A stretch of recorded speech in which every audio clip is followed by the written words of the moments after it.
പ്രവാസി. പ്രവാസിൻ്റെ ഉറക്കത്തിനെ കുറിച്ച് ചിന്തിച്ചിട്ടുണ്ടോ നിങ്ങൾ? പ്രവാസി എന്നൊരു പോരാളിയാണ്.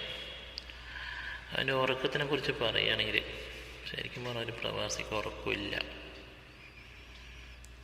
ഒരു പ്രവാസിയുടെ ശരിക്കത്തെ ഉറക്കമെന്ന് പറയുന്നത് ഒരു 2 വർഷത്തിൻ്റെ വിസയ്ക്കൊക്കെ വന്നിട്ട് ഇവിടെ കുറേ പണിയും കാര്യങ്ങളൊക്കെ എടുത്ത് കറക്റ്റ് ഷെഡ്യൂളായിട്ടുള്ള വർക്ക്, ആ വർക്കും കാര്യങ്ങളും, രാവിലെ എണീക്കുക, ഡ്യൂട്ടി, അത് കഴിഞ്ഞാൽ റൂം, ഡ്യൂട്ടി, ഇങ്ങനെ പോയിക്കൊണ്ടിരുന്നിട്ട് ഒരു ദിവസം പോലും ഒരു മനസ്സമാധാനമായിട്ട് ഉറക്കമോ കാര്യങ്ങളോ ഒരു സംഭവം ഇല്ലാതെ അങ്ങനെ ടെൻഷൻ അടിച്ച് പോയിട്ടിരുന്ന് ഒരു 2 കൊല്ലത്തിന് എഗ്രിമെൻ്റ് കഴിഞ്ഞിട്ട് പെട്ടെന്ന് നമ്മൾ നാട്ടിലേക്ക് പോയിട്ട് ഫസ്റ്റ്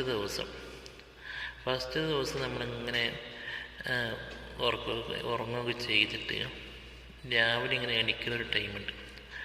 ആ എണീക്കുന്ന ടൈമിൽ പെട്ടെന്ന് ഇങ്ങനെ കണ്ണ് തുറന്ന് നോക്കുമ്പോൾ ആ അന്തരീക്ഷവും ചുറ്റുപാടും ഒക്കെ മാറിയിട്ട് നമ്മുടെ ഡ്യൂട്ടി സ്ഥലമല്ല, നമ്മൾ വർക്ക് ചെയ്യുന്ന സ്ഥലമല്ല, എണിച്ച പാടെ പെട്ടെന്ന് പോകണ്ട, ജോലിക്കല്ല പോകേണ്ടത്, അവനവൻ്റെ വീടാണ് എന്ന് തോന്നുമ്പോൾ ഒരു ആഹ്ലാദവും സന്തോഷവും ഒക്കെ തോന്നിയിട്ട് അങ്ങനെ ഒരു ഉറക്കമുണ്ട്.